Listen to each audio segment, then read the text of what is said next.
Anna, thanks so much for being here. Really appreciate you taking a minute out of your time to just come and share some of the experiences that you and your employees have had over the last couple of months and how that's been evolving. Thank you. You're welcome. No problem. So it's been so interesting to understand and see, how we've really evolved in the last few months as a workforce, and what does that mean for our employees, and really what does it mean moving forward as we look to the future to try to better understand how are we going to be working 6, 12 months from now.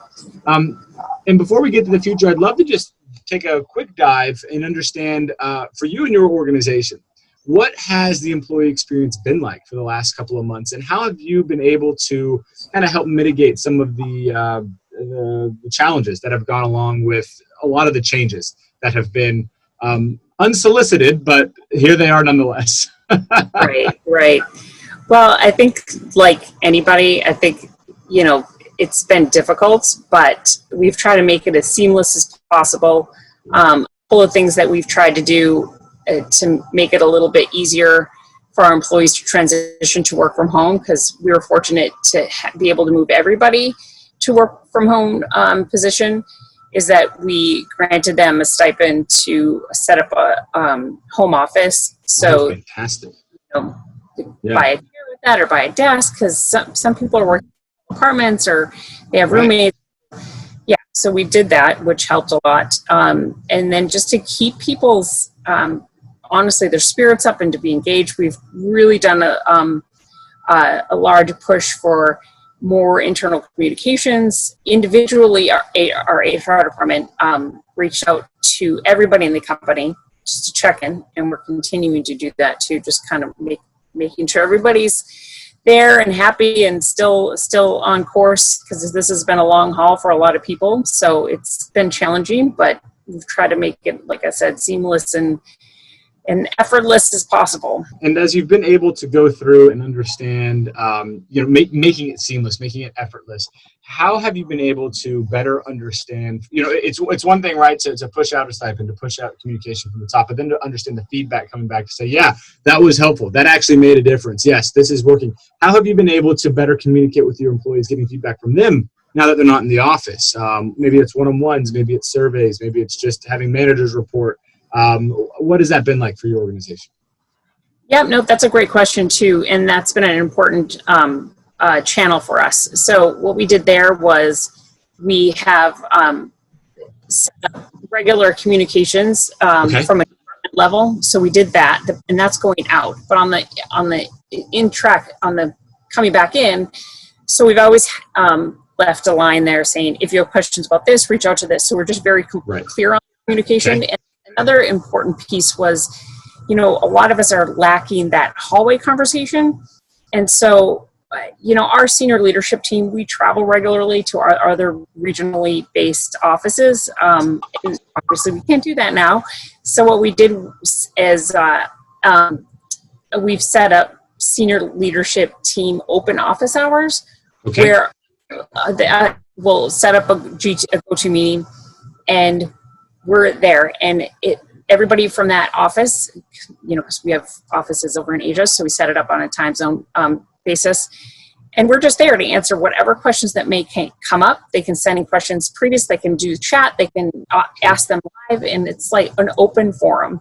That's been really.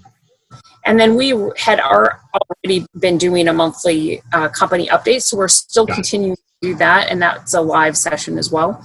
So we're trying to make the senior leadership team very available, and then we're also circling back with all the leaders and line managers to make sure that they're doing regular one-on-ones, and HR is trying to help with that.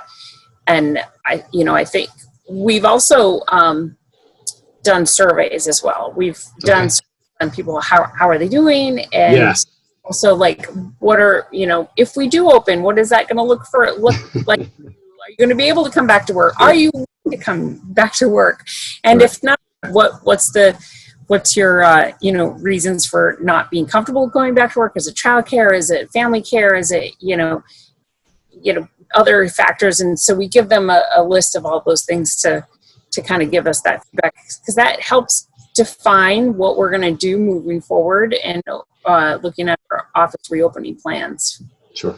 No, that makes a lot of sense. And like, speaking to those reopening plans, and I'm sure you're still working out the specifics, but what are some of the principles there that you're really focused on as you think about what is most important to consider?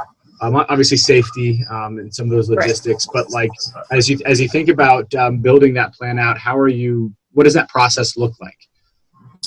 So in terms of each one of the offices, first we have to see, overall we have to see what just regulations are in place, can we open an office? And then, and from a cultural point of view, we don't want people to be forced back to work. We want them to be comfortable to come back to work. We're operating successfully right now, fully remotely. So we know that some people really miss that interaction. And so we're giving them the option to stay remote at least through 12/31 of this year. And we're going to reevaluate, and that might get extended. Right. And so we want people to be completely comfortable coming back to work. So that's the core basis around how we're defining that operational plan. So in conjunction of what the feelings are about people commuting to work, because that could be an issue as well. They don't want to sit on the subway. If they had other means of transportation, maybe they would come into work, and sitting at a desk is not as intimidating as riding a subway train, which I can appreciate. So, we're looking at all of those avenues, and the surveys obviously helped, but I think that's the most important driver is like, we have to make sure that our employees are comfortable and able to come back to work.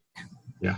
I love that. And really what we're saying, right, with this idea of making sure that employees are comfortable is it's having that empathy there, right? Like being able to say, listen, it's a real thing, right? Employees not wanting to come back to work, being able to say, maybe I don't feel comfortable. And if you try to force that, we could, right? You could mandate, you have to be in the office. Good luck with that. It's just, it's not going to be effective, and it's not at all. Sending the right message, and B, it's just not working. Right. So. And there's the other factor too, is that most of us who are parents, are to find out what the school systems are doing. And that's going to be a major factor as well. 100%.